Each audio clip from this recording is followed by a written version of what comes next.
এখন থেকে আপনার রিলস ভিডিও ভাইরাল হবে। আপনি রিলস ভিডিও কিভাবে আপলোড করলে ভাইরাল হবে আজকের এই ভিডিওতে আমি আপনাদেরকে দেখাবো। স্ক্রিনের দিকে একটু লক্ষ্য রাখুন। রিলস ভিডিও আপলোড দেওয়ার প্রসেসিংটা আমি আপনাদেরকে দেখাচ্ছি, স্ক্রিনের দিকে একটু ভালোভাবে লক্ষ্য করুন। আমরা সরাসরি ফেসবুক পেজ বা ফেসবুক প্রোফাইলের মধ্যে চলে আসব। তারপর এখান থেকে আমরা 3 ডট মেনুতে ক্লিক করব। তারপর আমরা যে কাজটা করব, এখান থেকে দেখতে পাচ্ছেন প্রফেশনাল ড্যাশবোর্ড, এই প্রফেশনাল ড্যাশবোর্ড অপশনে আমরা ক্লিক করে দিব। তারপর উপরে দেখতে পাচ্ছেন এই যে ক্রিয়েশন অপশনটা আছে, আমরা ক্রিয়েশন অপশনের মধ্যে চলে আসব। তারপর নিচ থেকে দেখতে পাচ্ছেন এখানে ক্রিয়েট রিল, এই ক্রিয়েট রিল অপশনে ক্লিক করে দিব। আমি ঠিক যেভাবে আপনাদেরকে দেখাচ্ছি ঠিক আপনি কিন্তু এইভাবে কিন্তু আপনি আপলোড দেওয়ার চেষ্টা করবেন।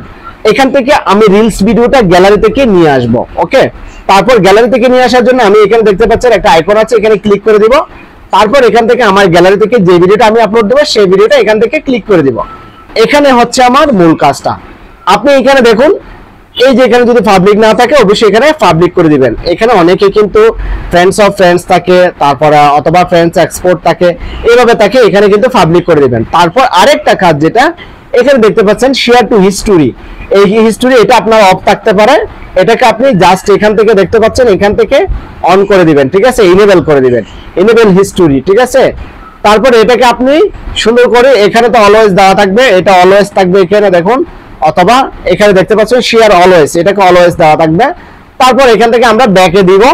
ব্যাকে দেওয়ার পর এখান থেকে আমরা কি করব, আমাদের এটা সম্পর্কে, এই ভিডিও সম্পর্কে টাইটেল এবং আপনার হ্যাশট্যাগ আপনার এগুলো দিয়ে দিবেন। দিয়ে দেওয়ার পরে নিচে দেখতে পাচ্ছেন এখানে অ্যাড টপিক অপশন আছে, অ্যাড টপিক অপশনে ক্লিক করবেন। এখান থেকে আপনার টপিকটা আপনি এখানে সিলেক্ট করে দিবেন। আমি এখান থেকে আমার এই ভিডিও টপিকটা সিলেক্ট করে দিচ্ছি। এখানে আপনি 3টা টপিক আপনি সিলেক্ট করতে পারবেন। ঠিক আছে, তারপর উপর থেকে সেভ দিয়ে দিবেন। সেভ দিয়ে দেওয়ার পর এখান থেকে নিচ থেকে দেখতে পাচ্ছেন একটু নিচের দিকে নামলে এখানে আপনার প্লেলিস্ট অ্যাড করতে পারেন, এটা নাও পারেন, সমস্যা নেই। তারপর এখান থেকে দেখতে পাচ্ছেন এই যে কভার টেস্ট, এই যে কভার টেস্ট, আপনি এখান থেকে কভার টেস্টটা করে দিবেন। ঠিক আছে, এখানে কভার টেস্টটা আপনি দিলেও দিতে পারেন, না দিলে না দিতে পারেন। এখানে মূল যে জিনিসটা সেটা হচ্ছে শেয়ার টু হিস্টোরি, আমরা এটাকে অবশ্যই অন করে দিব। তারপর ঠিক আছে, এখন আমরা এই রিলস ভিডিওটাকে আপলোড করে দিব। ঠিক আছে, শেয়ার করে দিব। এইভাবে করে আপনি যদি কন্টিনিউ যদি রিলস ভিডিও আপলোড করেন অবশ্যই আপনার রিলস ভিডিও ভাইরাল হবে। ওকে, আজকের এই ভিডিওটা এই পর্যন্ত। সবাই ভালো থাকবেন, সুস্থ থাকবেন। আল্লাহ হাফেজ, আসসালামু আলাইকুম।